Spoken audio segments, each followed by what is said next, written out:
Welcome to this message by Ray Stedman titled, Looking for a Few Good Men, from raystedman.org. The text for this message is from Nehemiah 13, 1 through 14.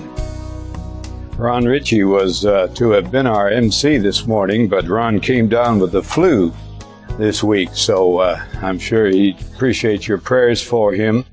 And Elaine and I will be leaving tomorrow morning for Dallas Theological Seminary, where we're involved with a spiritual emphasis week there throughout this next week, and we would very much appreciate your prayers for that ministry as well.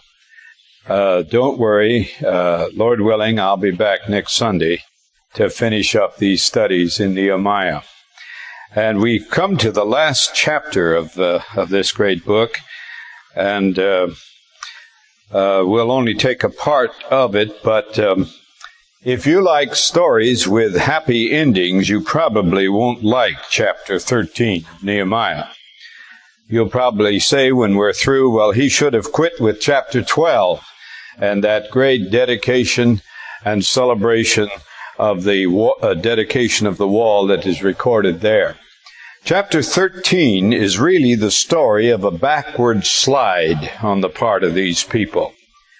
Nehemiah was gone for a while, and as we go through this, I think you'll be reminded of the old proverb, when the cat's away, the mice will play. It all began on the very day on which the celebration and dedication of the wall took place, as these opening verses indicate. On that day, the book of Moses was read aloud in the hearing of the people, and there it was found written that no Ammonite or Moabite should ever be admitted into the assembly of God, because they had not met the Israelites with food and water, but had hired Balaam to call a curse down on them.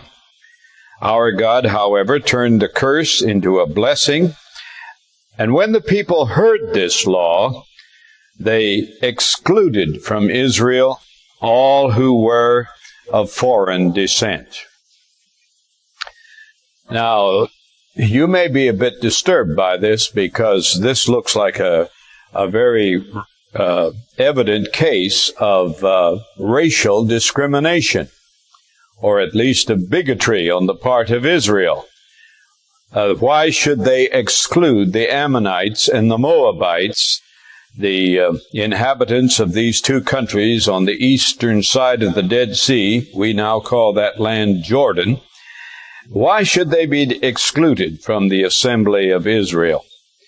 You remember back in chapter 10, we saw the Israelites, after a very solemn time of rededication of their lives, they took a vow that they would not intermarry with the members of these other races, and thus they would obey the commands of the law of God. And that vow, according to chapter 10, was they bound themselves with a curse and an oath to obey these commandments. And yet here already, some perhaps 10 years later, that commandment, that covenant has already been broken, and many Ammonites and Moabites are found in the congregation of Israel, and they got there by Israelite men marrying the daughters of Ammonite and Moabite families, something which God had strictly forbidden in the law of Moses. If you want to look that up, you can read it yourself in Deuteronomy chapter 23. Well, I know some of you must be saying, well, what's wrong with Ammonites and Moabites? These days, we live in a day when nobody can stand to be excluded from anything. Women want to join men's clubs. Mexicans want to enter the United States without any restrictions whatsoever. Homosexuals want marriage rights and are demanding those today. People resent private beaches or private parks or private anything. And if this happened today, you can almost be sure there would be demonstrations in front of the walls of Jerusalem and people bearing placards that would say, Ammonites and Moabites demand equal rights, because this is the spirit of the times in which we live. But as always in the Scriptures, there was a good reason for what God was doing here. It may sound a bit strange to us, because it was, the reason is given here in verse 2. It was because when the Israelites left Egypt, they came into the edge of the promised land and into the country of the Ammonites, and they were not met by these people and offered normal desert hospitality of food and water for their needs. But instead, the Moabites and the Ammonites hired a prophet named Balaam to curse the people of Israel. There's an interesting story in connection with that. I won't take time to read it or even recount it for you, but many of you remember that Balaam is forever famous because as he was trying to ride his donkey up to the hilltop to curse the people, as he was hired to do, the donkey saw an angel of the Lord standing in the pathway, and the donkey would not go past the angel.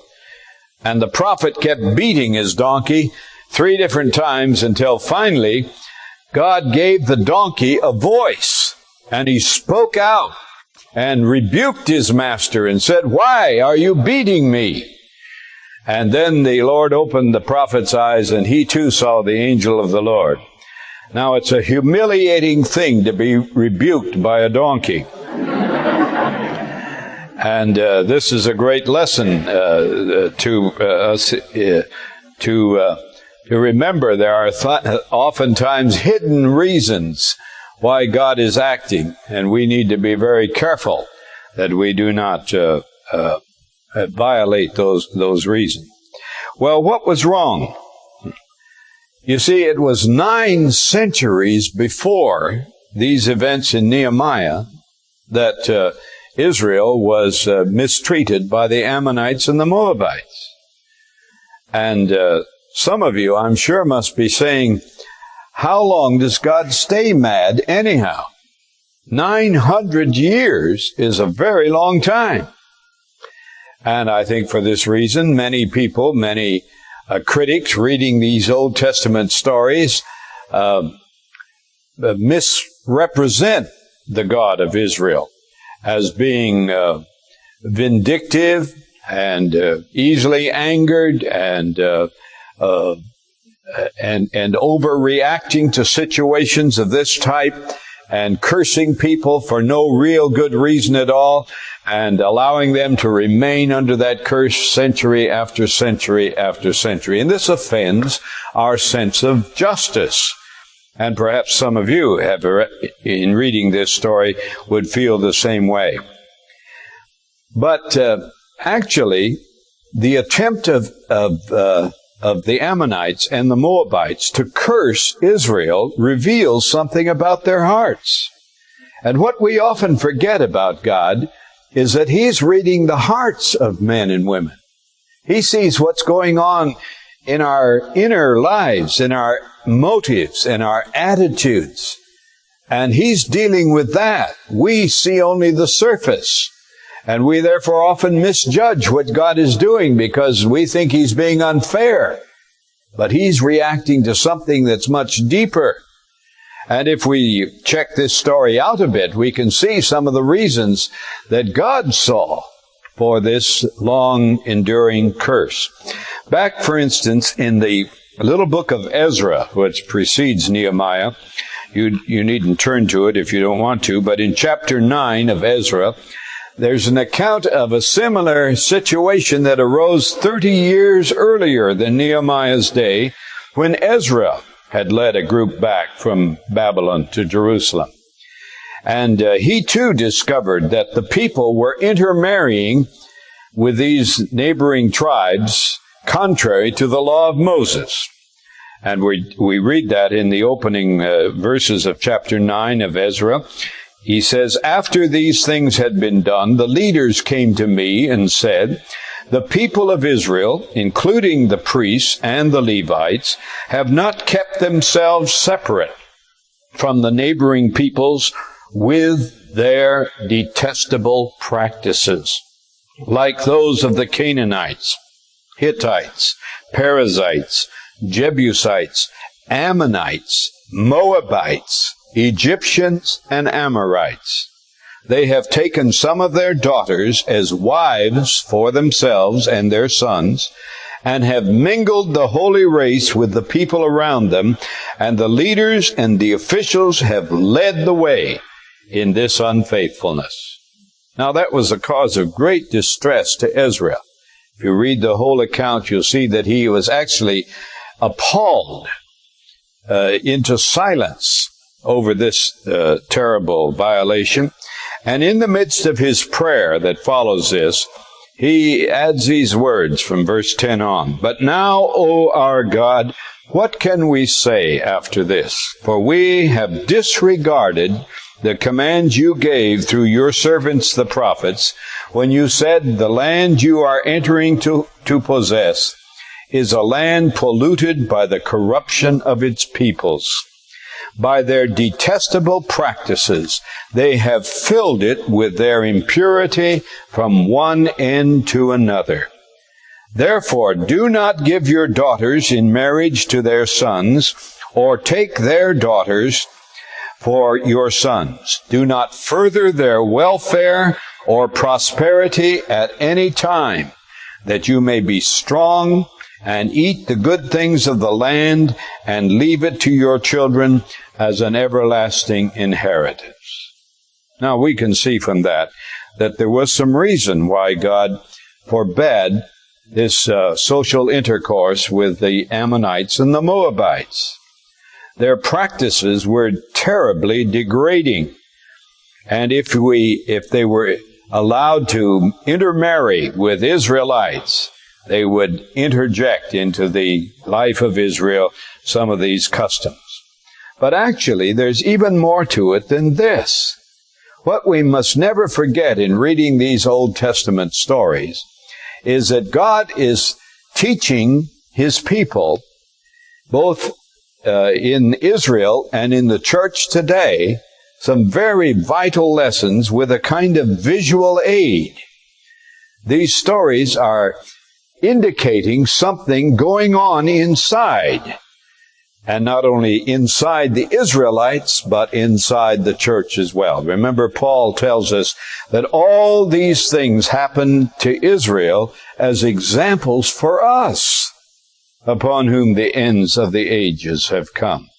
So there's a picture here of something happening with us. Well, now, what is it? Well, if you trace these two tribes, Ammonites and Moabites, back to their beginnings, you discover that they are relatives of Israel. They were the sons, Ammon and Moab, the founders of these countries, were the sons of Lot, the nephew of Abraham.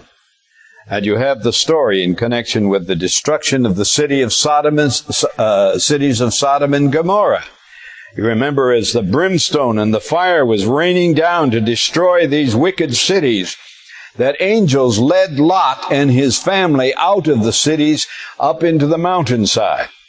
And Lot's wife looked back and was turned to a pillar of salt, but Lot and his two daughters hid in a cave in the mountain while the cities burned around them. And there is a rather sordid tale of how these girls, evidently feeling they were the last two women left on earth, contrived to trick their father into laying with them sexually, and they both conceived and bore sons, and one of them was named Ammon, and the other was named Moab. And they went on to found a tribe and a country by the same name. Now, what that means is that Ammon and Moab are relatives of Israel, and yet enemies, eternal enemies of these people.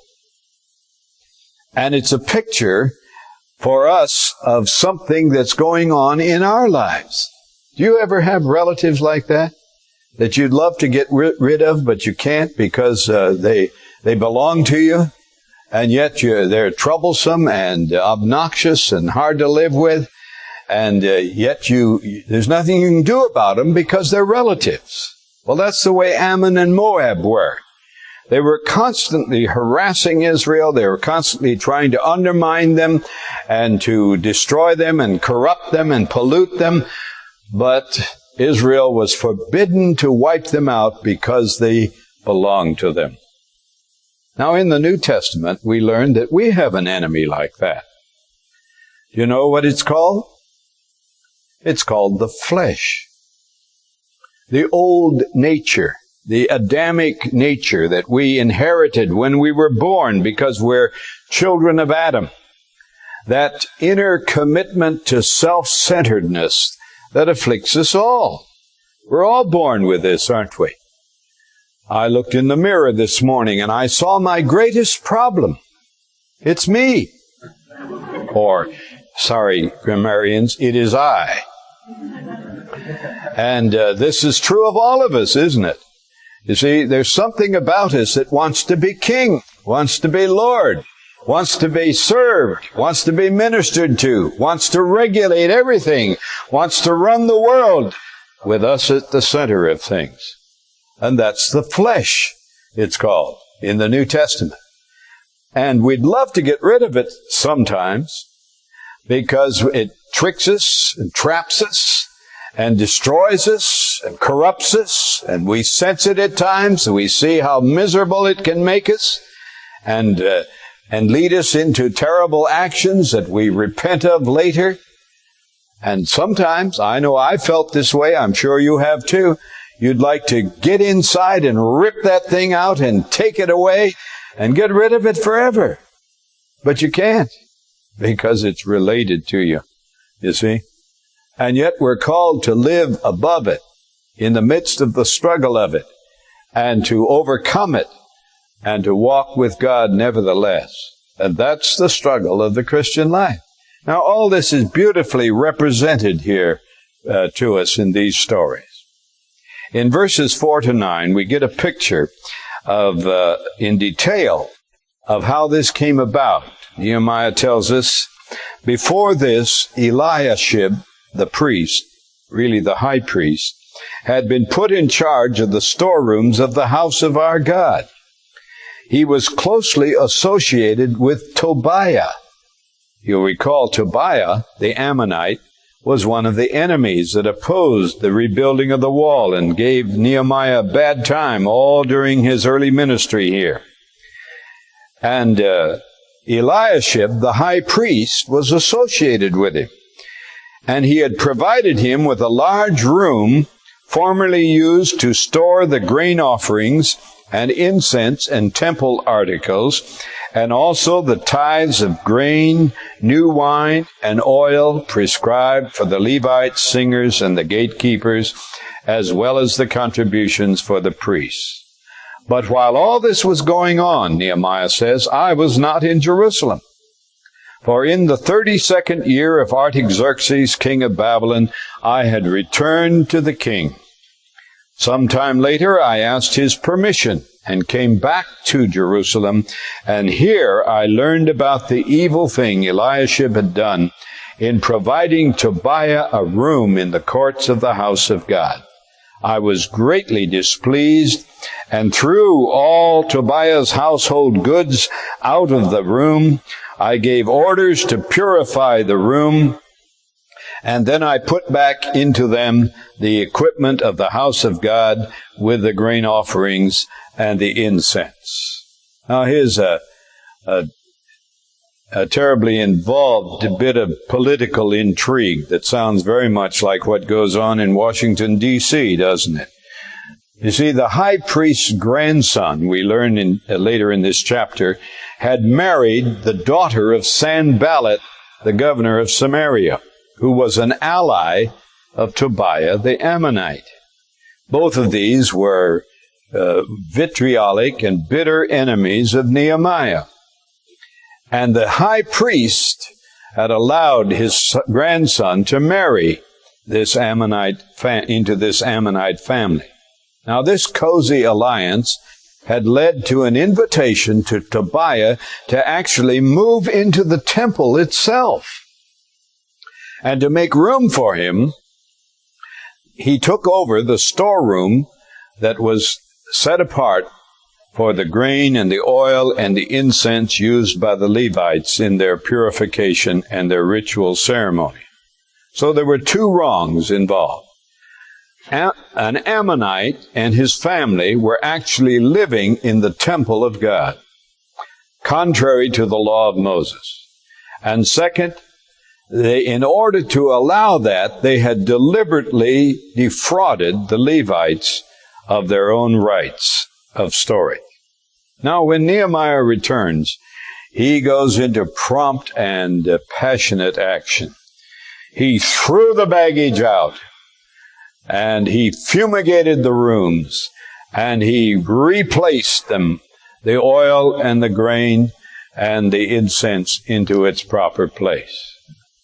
Now, I think a lot of people feel that Nehemiah overreacted to this. We're so trained today to not get upset by the presence of evil that we think it's strange that a man should act like Nehemiah did. We've lost to a great degree our ability to express outrage and public indignation over things that are wrong. And you can see how little of that is expressed if you read the letters to the papers and so on, where the public has an opportunity to speak out. But Nehemiah apparently loses his temper, behaves disgracefully, and throws the people out physically with great violence. Now, I think we need to remember, however, an incident in the New Testament when Jesus came into the temple, and he found it filled with money changers who were making a large income off the sale of the sacrifices and the offerings required in the temple. And it was a sordid scene of the commercializing of the worship of Israel. And Jesus reacted very similar to Nehemiah, didn't he? Remember, he took a whip. He made a whip. And with that, he went slashing and flashing around that temple and upset the tables and drove them out, much to the distress of many pacifists ever since. And it indicates that there is a time for drastic action. There is a time for strong stands against evil, which others have indifferently accepted. You see, the problem is, this is the way evil works. It invades us almost quietly. Before we're aware of it, people have compromised largely and gone along with standards widely accepted. And before we know it, we find the people of God have been corrupted and polluted by this kind of thing. Many instances of that today. And all of it, you see, when it comes down to an individual basis, is a picture of our own individual struggle with our own flesh. And what this lesson is saying is there are times when we must take a strong stand against that sort of thing.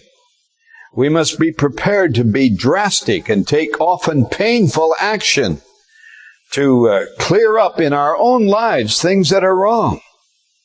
I think this is certainly true today, where sometimes people have allowed themselves to accept attitudes toward divorce, or toward pornography, or toward the use of drugs, or alcohol, and rather shrug their shoulders at it and allow it to take root in their own lives, many Christians. And this is a picture of how these false forces can invade our lives and take rooms in the very temple of our spirit and destroy and pollute the attitudes of our life. Remember what Jesus said in the Sermon on the Mount? If your right hand offends you, cut it off, he said. If your right eye offends you, pluck it out. Why? Well, take action, he says. Don't allow these things to take root in your life. And if it takes some kind of painful effort to do so, if you've allowed your heart to be involved with something that's so wrong that it's painful to give it up, you must give it up. That's what he's saying. And bear the pain and stand firm. And this is what this great story teaches us. Now Nehemiah went still further, as verses 10 to 12 record for us. He says, I also learned that the portions assigned to the Levites had not been given to them, and that all the Levites and singers responsible for the service had gone back to their own fields. So I rebuked the officials and asked them, why is the house of God neglected? And then I called them together and stationed them at their posts, and all Judah brought the tithes of grain, new wine, and oil into the storerooms. Here's a result, you see, of the kind of practice of intermarrying with Ammonites and Moabites that had been brought about by this incident that Nehemiah records here. When Tobiah moved into the temple and had to throw out the grain and the oil and the incense that the Levites needed, it meant that the Levites had no supplies to work with. Since they could not perform their ministry, they couldn't even be adequately supported. And so they went to work in the fields to earn a living for themselves, understandably. And as a result, the services of the temple were sorely neglected. If you read the last book of the Old Testament, written by the Italian prophet Malachi, you'll find that he inveighs against this same thing. Remember? He calls the people to be aware of the fact that the temple was being neglected. The center of their life as a nation was not being fed. It's similar to an individual who allows his Bible reading and his prayer time to disappear from his life, who neglects these things. And soon he begins to pick up and live like the world around, and all these false forces begin to creep in and to take over and to change things. And what it calls for, you see, is drastic, deliberate action to change the whole picture. And this is what Nehemiah does. He rebuked the officials, we're told, insistent on obeying the Scripture. He calls them to account. And then he calls on the people to bring in the tithes and the oil and the incense again, and to refill the temple and allow the Levites to go back to work. And thus God's order was restored in the nation. Now there's still a third step here that's very interesting in verses 13 through 14. He says, I put Shelemiah the priest, Zadok the scribe, and a Levite named Pedaiah in charge of the storerooms, and made Hanan, son of Zachar, the son of Mattaniah, their assistant, because these men were considered trustworthy. They were made responsible for distributing the supplies to their brothers. And in a characteristic prayer, he adds, remember me for this, O my God, and do not blot out what I have so faithfully done for the house of my God and its services. Notice that this is a representative group that he chooses. There's a priest, there's a scribe, there's a Levite, and there's a layman, honored and respected, and all four of these, chosen to represent various aspects of the life of Israel, share one great quality together. And the important thing, of course, is the quality that he looked for. He tells us, these men were considered trustworthy. That is, they were faithful men. You know, I've discovered that even in the church today, that's a quality not very highly admired.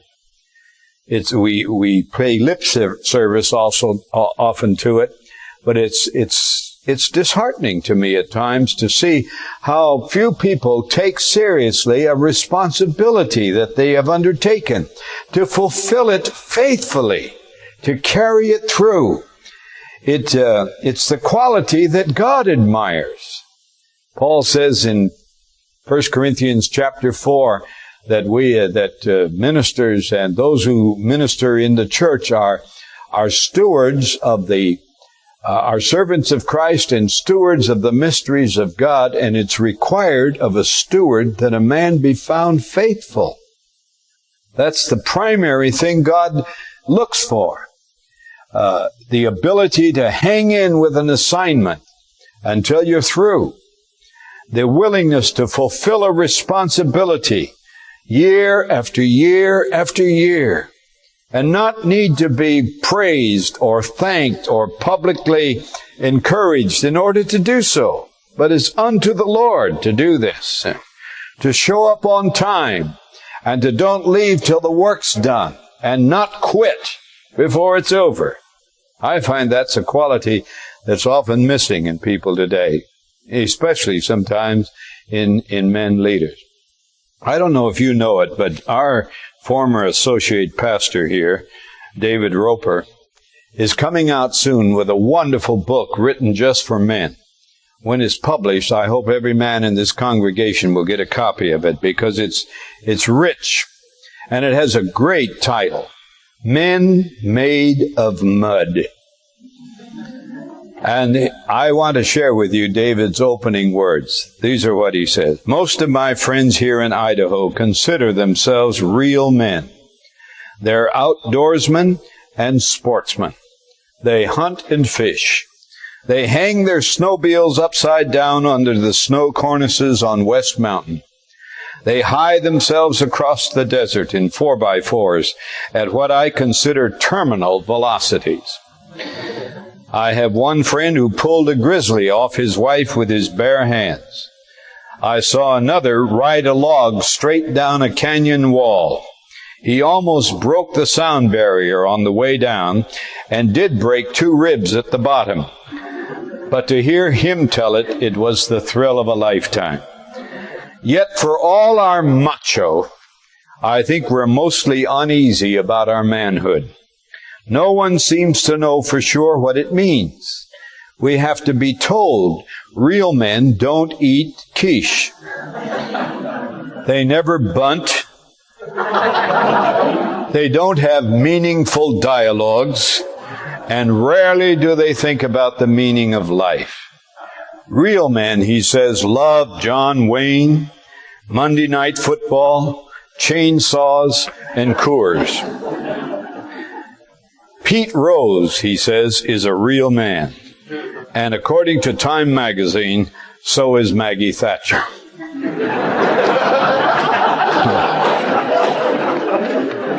Well, I'm afraid he sort of rung the bell on that one, that he's described what a great many men think is manhood. But not Nehemiah. When he's looking for someone, he doesn't look for somebody that's macho or has a great personality necessarily. He looks for somebody that's faithful. And God honors that. And finally, the words that will reward those who serve God acceptably in this life are these: well done, thou good and faithful servant. I've learned through the years to look for 4 qualities in leaders, whether it be men or women. Let me share them with you. I look first for a searching mind, a person who's mentally alert, a person who has curiosity about life, who wants to learn all the time, never gives up, always reading, always listening, always thinking about what he hears or what she hears, and trying to reason things behind it. A searching mind that has an innate curiosity that is aware of its lack of knowledge and keeps hoping to remedy the problem and learn more all the time. That's the first thing I look for. Then second, with it, I look for a humble heart.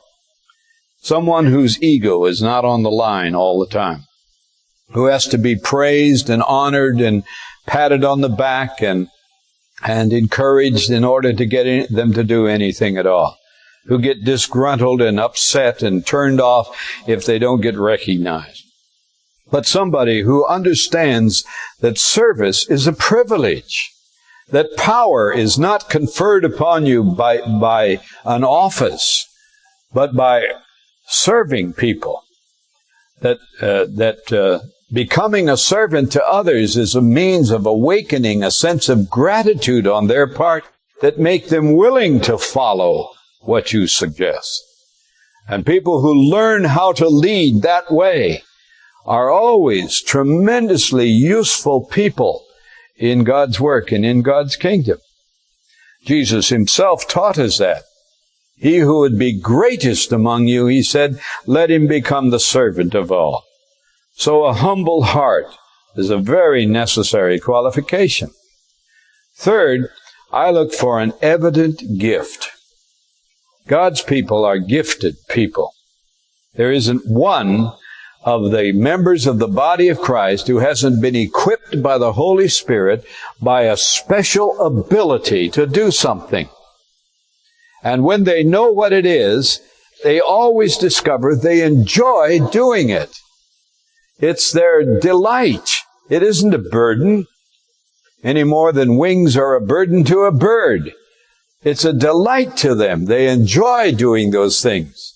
And I look for people who have the gift for what we're asking them to do, because they'll stay with it and enjoy it to the end. And then fourth, and undermining all the others and making them possible, is a faithful spirit. Someone who won't quit, who sees this as a ministry of service to the Lord himself, who has undertaken it out of gratitude in their own life and heart, and no matter how tough it gets and how rough it gets, they won't quit. That's what Nehemiah found. And isn't it marvelous as we go through this account how beautifully each of these qualities is seen in Nehemiah himself? What a great administrative gift he had. How he could organize things and put people to work and outline the way to go about things and help people to understand what they had to do. And it's manifest all the way through, and yet how faithful he was in this. Of all the people who observed the terrible ruin of Jerusalem, who knew about its walls broken down and its gates burned, it took a man way off in the kingdom of Persia to come and do something about it. And at great personal cost and at much expenditure of labor and of commitment, he came and he undertook the project and carried it through, and he never quit. And when the enemies gathered against him, that didn't slow him down. He stayed with it, and he encouraged others, and he pressed on till the job was accomplished. And that's the lesson of this book, isn't it? Is that God looks for these kind of people to change the age in which they live. And that's what we're called to do today. And we're all involved in it. It isn't just the obvious, visible leaders who are doing this. Someone was just in the couples class this morning commenting on the fact that the work of the ministry is going on all the time around here by people out at their work and in their shops and in their homes and in their offices. And that's where it's being carried on. And what's required, you see, are faithful men and women who are willing to carry this through. Now, let's remember that when we read this prayer of Nehemiah's in verse 14. He repeats it twice more in this chapter before the end. And many times, I think people reading this think it sounds like he's self-serving, that he's concerned that God is going to forget him and not reward him adequately, and he's praying that God would not blot out what I've faithfully done, and he's looking at himself and praising himself more or less because of that. But that's the wrong way to read this prayer. See, what he's doing is actually recognizing his own frailty and his own awareness of self-deception. He's saying, in effect, Lord, I've done all this, but you may see it differently than I. You may see something in me that would cause you to blot this all out of your book. And Lord, if you feel that way, show it to me. That's what he's asking. It's really the same prayer that David prayed at the end of Psalm 139. You remember that great prayer? Everybody loves Psalm 139. It's the great psalm about how we are fearfully and wonderfully made, how well God knows us, our down-sitting and our uprising, how if we take the wings of the morning and travel to the uttermost parts of the earth, still God is there, how he watches over us, how he guards us and keeps us and knows our thoughts and everything. And then it ends with this wonderful prayer. It's well known and often quoted. Search me, O God, and know my heart. Try me, and know my thoughts, and see if there's any wicked way in me, and lead me in the way everlasting. That's a wonderfully honest prayer, isn't it? It's saying, Lord, I don't know myself very well. I deceive myself very easily. I think I'm doing fine when you may see a lot of things that are terribly wrong with what I'm doing. And so, Lord, search me and know me and see if there's any wicked way in me and lead me to the point where I can see that too. That's what he's asking. And that's what Nehemiah is praying here. Remember me for this, O my God, and do not blot out what I have faithfully done for the house of my God and its services. And I think this is a great prayer for each of us to pray as we come to the conclusion of this service this morning. See, God has placed us in a critical moment of human history. All the great leaders of the past, their voices are silent as far as this generation is concerned. These drug addicts, these young yuppies who are trying to make it in the on the ladder of success and trying to satisfy themselves by material gain and material things. These hundreds of thousands of spiritually bankrupt people all around us. Who's going to talk to them? Who's going to reach them? They don't come to church, but God has placed us there and called us to this ministry to reach out to them. And we need His help in doing so. Therefore, this is a call for leadership and faithful leadership that'll stay with the task and see that it gets done, whether it be within the confines of the church ministry itself or whether it be touching the world around us. This is what God calls us to.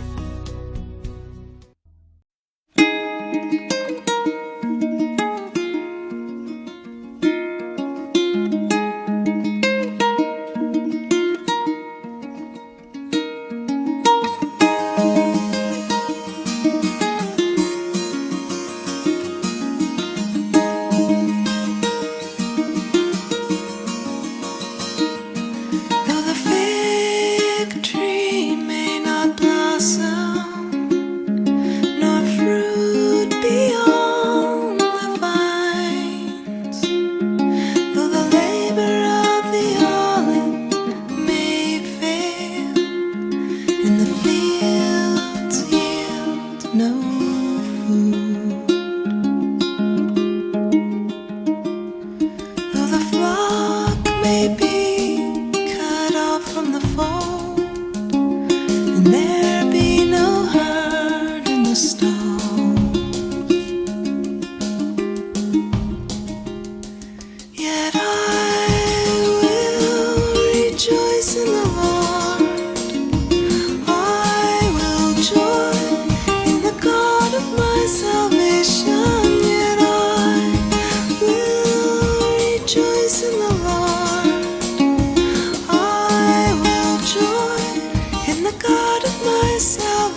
the fold, and there be no hurt in the stalls. Yet I will rejoice in the Lord. I will joy in the God of my salvation. Yet I will rejoice in the Lord. I will joy in the God of my salvation. Yet I will rejoice in the Lord. I will joy in the God of my salvation. Yet I will rejoice in the Lord. I will joy in the God of my salvation.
We have been justified by faith through Jesus Christ.